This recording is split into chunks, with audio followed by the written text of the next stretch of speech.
আসসালামু আলাইকুম। আমি জান্নাতুন নাইমা ময়মনসিংহ থেকে বলছি। আশা করি যে যেখান থেকে আমার ভিডিওটি দেখছেন সবাই ভালো আছেন, সুস্থ আছেন। এই তো দেখতে পাচ্ছেন আমাদের হুজুর নামাজ পড়তেছে, আসতেছে। নামাজ হলো বেহেশতের চাবি। তো আয়ান ১.৫ বছর বয়স থেকেই নামাজ শুরু করে সারাদিনের মধ্যে ৫ ওয়াক্তের মধ্যে সে ৩ ওয়াক্ত নামাজ পড়ে। আরাফের সাথে মসজিদে যাইয়া জোহরের নামাজ, আসরের নামাজ আর হয়েছে মাগরিবের নামাজ। এই ৩ ওয়াক্ত সময়েই যায়। আর বাসার মধ্যে আমি যখনই নামাজ পড়ি তখনইও আমার সাথে সাথে নামাজ পড়ে। হ্যাঁ, এইদিকে আমার আম পচে গেছে। আম গাছের নিচে দেখি অনেক পাতা পড়ে আছে, আর সেই পাতাগুলো একটু ঝাড়ু দিয়ে নিলাম। আর তার কত কাজের কোনো শেষ নাই, এ তো অনেক কাজ করতেছে। এখন তালা চাবি নিয়ে খেলা করতেছে।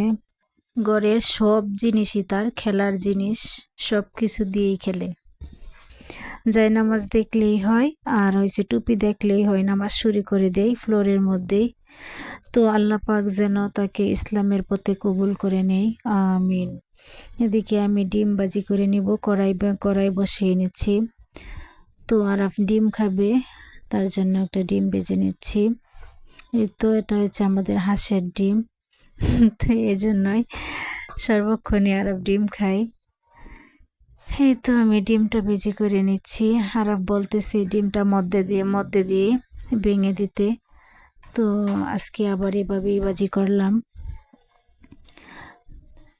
এই তো আমার ডিম ভাজা প্রায় হয়ে গেছে।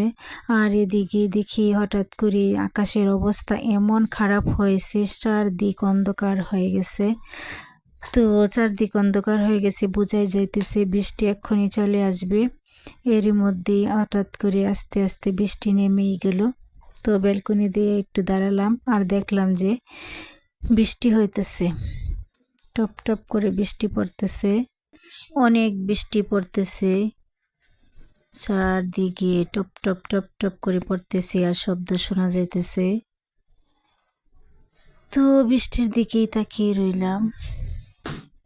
এদিকে আলু ভাজি করে নেব, আলু ভাজি হইতেছে। এই তো, আর আয়ান বৃষ্টির মধ্যে যায়া খেলা করতেছে। ছাদে গেছিলাম পানি ছাড়ার জন্য, ছাদ ভরে গেছে, অনেক বৃষ্টি হয়েছিল। এই যে দেখতে পেলেন আমি আলু ভাজি করতেছি, হঠাৎ করে কিন্তু আমার গ্যাস চলে গেছিল। তো ওই আগের ভিডিওতে দেখাইছিলাম যে আমার শাশুড়ি আম্মা আমাকে একটা চুলা বানিয়ে দিয়েছে, সেই চুলাতেই বাকি রান্না সেরে নিলাম। সবাই ভালো থাকবেন, সুস্থ থাকবেন। আজকের মতো এ পর্যন্তই। আসসালামু আলাইকুম ওয়া রাহমাতুল্লাহ।